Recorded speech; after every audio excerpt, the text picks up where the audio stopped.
ই sports মানে শুধু স্ক্রিনের সামনে বসে থাকা নয়, তাদের জন্য এটা ছিল একটা জেদ। প্রথমবারের মতো বিশ্বমঞ্চে বাংলাদেশ নামটা যখন দেখা গেল, তখন মনে সাহস পেল তারা। মনে হয়েছিল হ্যাঁ, তারা পারবে। আমরা বাংলাদেশে গেম এখনো জব হিসেবে কেউ নেই না, মানে আনএমপ্লয়মেন্ট থেকে বের হওয়ার একটা ওয়ে এটা কেউ জানেই না। FFWS বাংলাদেশ এটা তাদের জন্য শুধু একটা প্ল্যাটফর্ম ছিল না, এটা ছিল তাদের সেই স্বপ্ন যেখানে সেরা দুটো দলের লক্ষ্য ছিল একটাই, নিজেদের সবটুকু উজাড় করে দিয়ে জাকার্তার মাটিতে পা রাখা। হঠাৎ করে শুনি যে FFWS BD আসতেছে। এই জিনিসটার জন্য ওয়েট করতেছিল যে কোন দিন এই জায়গায় আসতে পারবো আর এই সাকসেসটা গেইন করতে পারবো। আমরা আগে তো শুধু এমনিতে লোকাল টুর্নামেন্ট খেলে যেতাম, এখন অফিসিয়ালি যেহেতু টুর্নামেন্ট দিছে, তো আমাদের ওয়ার্ল্ড কাপেও খেলার এখন চান্সেস আছে। আমার শুরু থেকেই একটা ইচ্ছে ছিল যে আমি বড় হয়ে গেমারই হব, স্পোর্টস খেলবো, দেশের বাইরে যাব দেশকে রিপ্রেজেন্ট করার জন্য। আমরা নিজের ফুল প্রিপারেশন নিয়ে নিয়েছি, টিম গুছিয়ে নিয়েছি, টিম কম্বিনেশন মিলিয়েছি। ইন্দোনেশিয়ার গ্লোবাল ফাইনালসটা আমাদের জন্য অনেক বড় একটা প্ল্যাটফর্ম, সো আমরা চেষ্টা করবো আমাদের বেস দেওয়ার এখানে। RHK এবং RC যখন ব্যাটল গ্রাউন্ডে নামলো, তখন বুঝেছিলাম চাপ কাকে বলে, কিন্তু আমরা জানতাম পিছু হটার জায়গা নেই। বিশ্ব দেখলো এক লড়াকু বাংলাদেশকে। হয়তো সবটা তাদের নিয়ন্ত্রণে ছিল না, কিন্তু শেষ মুহূর্ত পর্যন্ত লড়ে যাওয়ার ইচ্ছাটা ছিল একদম মন থেকে। কোট্টুস ফ্লিকার একসাথে আক্রমণ করলো তারা। ও মাই গড! এন্ড এই মুহূর্তে একটা বড় সুযোগ রয়েছে রেড হক্সের কাছে এই ম্যাচটাকে বুয়াতে রূপান্তরিত করার। ওয়াও, আরসিআর ডিকেরা মাত্র হচ্ছে কি একটা নাটকীয় সিন আমরা মাত্র উপভোগ করলাম। Last shot, and that's a brilliant moment, secured by Red.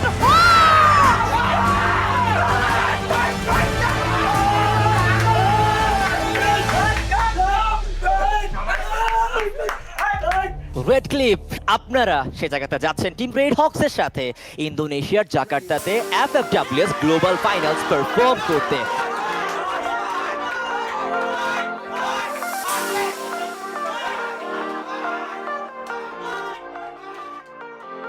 আমরা বাংলাদেশ থেকে চ্যাম্পিয়ন হয়ে জাকার্তার জন্য কোয়ালিফাই করছি। আমরা জাকার্তা এক্সপ্লোর করতেছি, এখানকার ফুড, এখানকার কালচার, ট্রেডিশন সবকিছু। এখানের মানুষগুলো অনেক হাম্বল।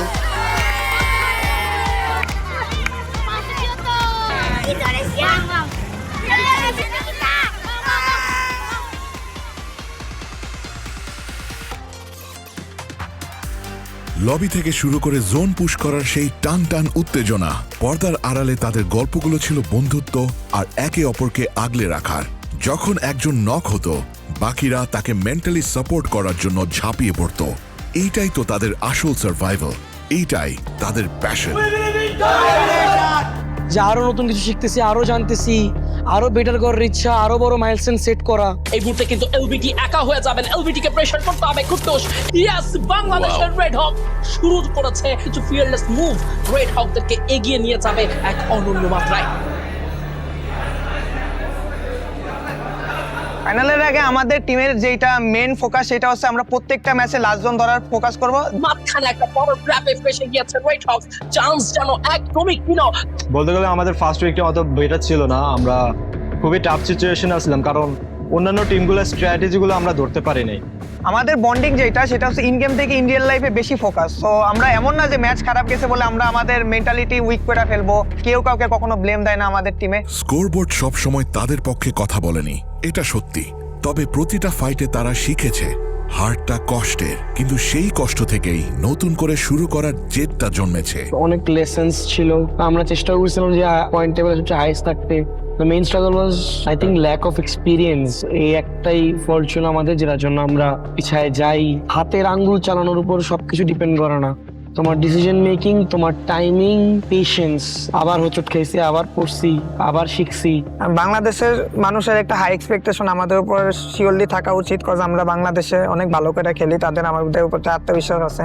যারা আমাদেরকে সাপোর্ট করে অনেক অনেক ধন্যবাদ। আপনাদের সাপোর্টের কারণে আমরা ডে বাই ডে নিজেদের ভিতর ইমপ্রুভমেন্ট আনতেছি। আমাদের কিছু কিছু মুহূর্ত ছিল যেখানে আমরা বুয়া নিতে পারতাম। 4 জন প্লেয়ার বেঁচে থাকলেও লাস্টে গিয়ে কিছু একটা মিস্টেক হয়ে যায়। ওদের আর কি দেখাই যাবে না এইভাবে আর কি পজিশন ধরে। ওদের থেকে যা যা শিখছি ওইগুলো আমরা দেশের লবিতে আমরা ট্রাই করব। অন্যান্য টিমগুলোর কোর্স থাকে, তারপরে বড় বড় স্পন্সরশিপ থাকে, ওদের সব দিক দিয়ে সাপোর্ট আছে।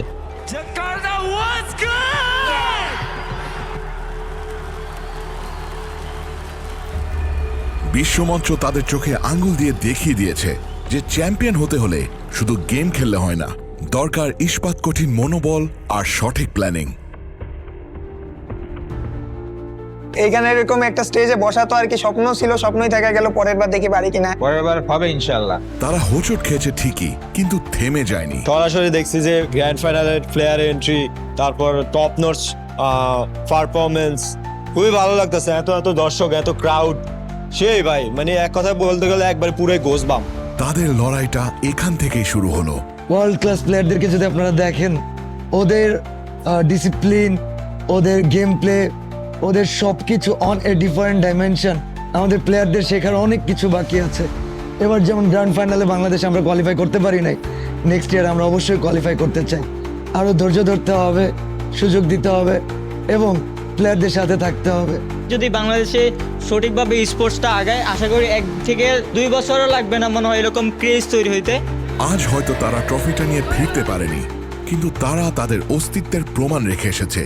বিশ্বাস রাখি পরের বার গল্পটা অন্যরকম হবে।